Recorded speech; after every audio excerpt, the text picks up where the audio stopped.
दोस्तों गार्डर दे विच प्लेटां लाइयां ला के ते हुण सुराख कढेंदे पिया से बरमे ते लाइट चली गई है। हुण बिल्कुल ईजी बैठे हैं, बिल्कुल ईजी बैठे हैं। ये वेल्डिंग हो गई है मुकम्मल, ये भी क्लियर हो गई है। उस तो बाद जी ये जड़ा पोजीशन वाला पैंप भी है थले, ये नाल जो फ्लांच वेल्डिंग कोई नहीं कीता, लाइट चली गई है। अग ते बह के काम करेंदे बैठे से कूड़ा दा कोड़ सेवे कुछ उताने वो हानदा उन्होंने सिधाई वे दे बैठे से वो भी मुकम्मल कल्टी का काम करेंदे पे से। वो भी लाइट चली गई है और पे वो भाई शुअर चरखी लाई बैठे हैं। पहले वो थले मोटर पई है वो बंद हो गई है, चरखी लाई बैठे हैं। तो दोस्तों अरे तो गर्मी का हालात उनको सारा पकड़ पानी में बैठे हैं। आज तो काम करेंदे रहे हैं। 18 प्लेटां वाला पैनल तैयार करना है तो बाकी भी अलहमदुलिल्लाह जो काम है दुकान से वो भी करेंगे। जेड़े भाई ने ये पैनल या ट्राली या कोई भी एनीवन चीज़ चाहिए है वो साढ़े रबता करके साढ़े को बनवा सकते हैं। वेखो जी ये मुकम्मल वो चैनल पैन एक गार्डर के प्लेटों के सुराख निकलवाई सन जी विच लगियां पईयां। उस तो बाद ਜਿਹੜੇ ਇੱਥੇ ਚੈਨਲ ਆਉਣੇ ਨੇ ਉਹਨਾਂ ਦੇ ਸੁਰਾਖ ਕਢਸਾਂ ਤੇ ਫਿਰ ਸੈਂਟਰ ਇੱਕ ਪੈਂਪ ਲਾ ਕੇ ਇਹਦਾ ਇੱਥੇ ਚੌਕਟਾ ਬੰਨ੍ਹਦੇ ਸਾਂ। ਵੇਖੋ ਮੁਕੰਮਲ ਇਹ ਕੰਮ ਹੋ ਰਿਹਾ ਅੱਡਾ ਫਤਿਹਪੁਰ ਦੇ। ਜੇ ਭਾਈ ਤਿਆਰ ਕਰਵਾਉਣਾ ਆਰਡਰ ਦੇ ਕੇ ਤਿਆਰ ਕਰਵਾ ਸਕਦੇ ਨੇ। ਸੁਰਾਖ ਕਢਾਉਂਦੇ ਪਏ ਉਹ ਤੁਹਾਨੂੰ ਦੱਸੇ ਨੇ। ਵੇਖੋ ਜੀ ਇਹਦੇ ਉੱਤੇ ਚੈਨਲ ਆਉਣੇ ਨੇ। ਇਹ ਵੇਖੋ ਜੀ ਇਹ ਗਾਰਡਰ ਦੇ ਸੁਰਾਖ ਮਰਦੇ ਪਏ, ਇੱਥੇ ਚੈਨਲ ਆਉਣੇ ਸਾਡੇ। ਇਹ ਸੁਰਾਖ ਇੱਥੇ ਮਰਦੇ ਪਏ। बाकी जेड़े ये सुराख क्लीयर हो गई है, ये भी क्लीयर हो गई है। एक चैनल इतने आना है, एक इतने आना है। 18 प्लेटां वाला पैनल तैयार होना भी है। एक चैनल साढ़ा इतने आना, ये त्राए हो गया। बाकी जी चौथा इतने आना एवे दे पाओ ये सेंटर है भी है। ये जो सुराख कढ़न उस बाद ये पंजवां आना तो आ छेवां आना एवे दे पाओ ये सुराख क्लीयर हो गए। बाकी ये टोका मशीन बनाई है तो एवे दे पाओ ये मशीन दियाँ लत्तां कथीनियां पईयां ते ये भी 4-5 बंदे रले होन, मेहनत बड़ी कर रहे हैं, पता केले कामयाब हो सन। वेखो जी बाकी भी काम हो रहा है। ऑलराउंडर मिस्त्री अली हसन कर रहा है अपनी वर्कशॉप को। ये वेखो जी सारा काम हो रहा है। बाकी सोलर ट्रालियाँ बनवानी है भाई रब्ता करके बनवा सकता है। पैनल बनवाना है 18 प्लेटां वाला पैनल बनता भी है इंशाल्लाह। ये दोनों मुकम्मल डिटेल दसे ने। तलवा गार्डर भी है वो सुराख हूँ कढ़ने उतले गार्डर के सुराख कढ़े पे। फिर इनू इतने रख के यदा जोड़ा पैंप है भी आ वो फिट करे सी ला के जड़ियाँ वो प्लेटां लाइया वो ला के उस तो बाद फिर ये चैनल रखने वो डिटेल तुम दसे सी। वेख सकते हो भाई असा हूँ धागे की पमैश करेंदे पे।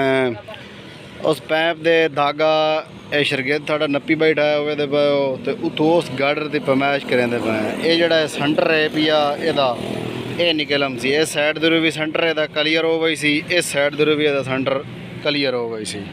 तो बाकी दोस्तों ए वेख लो जी ये जड़े असा सुराख कढ़न प्लेट दे ते गार्डर दे एवे दे नाल ये टोच लगा खला है, ए टोच लगा खला है।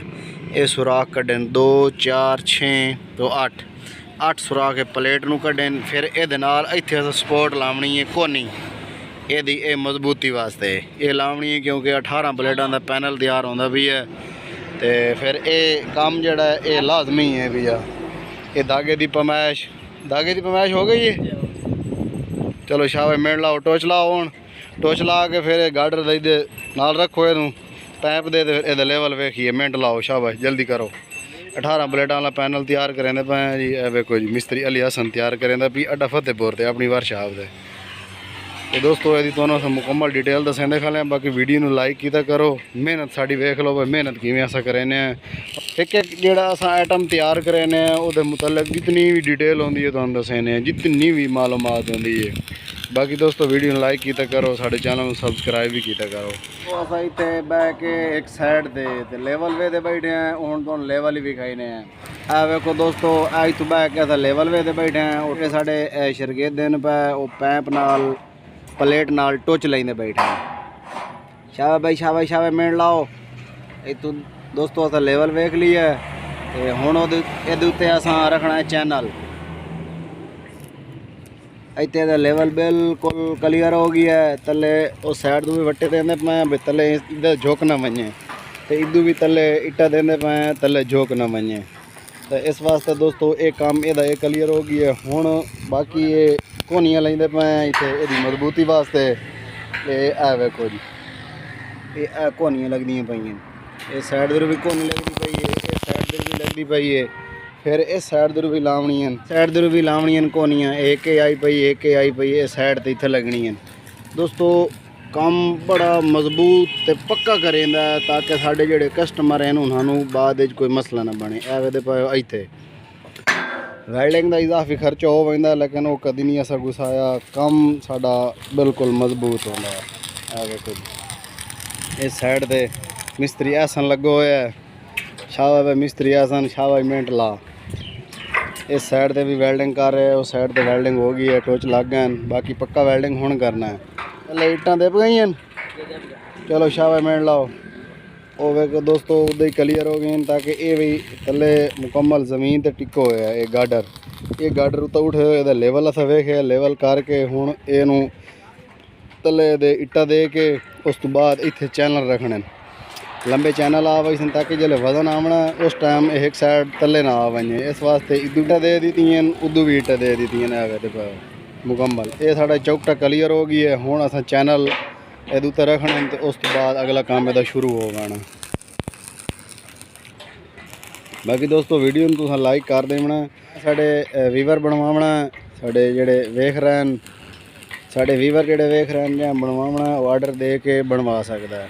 देख लो जी मिस्त्री अली हसन काम कर रहा है अपनी वर्कशॉप। ये दुकान है जी, मुकम्मल काम हो रहा है, तो बिल्कुल क्लीयर और मजबूती नाल।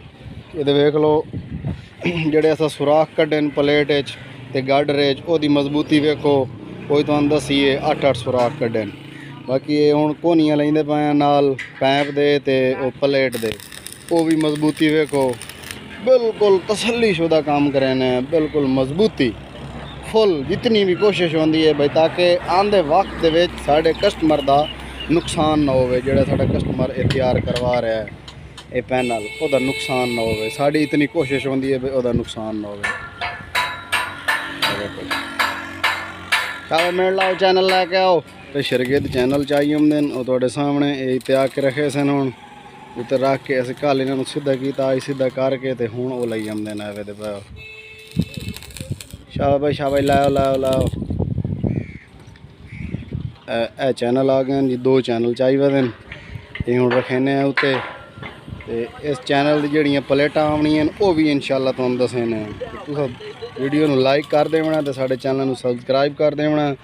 मिलते हैं किसी नेक्स्ट वीडियो में, तब तक के लिए अल्लाह हाफिज़।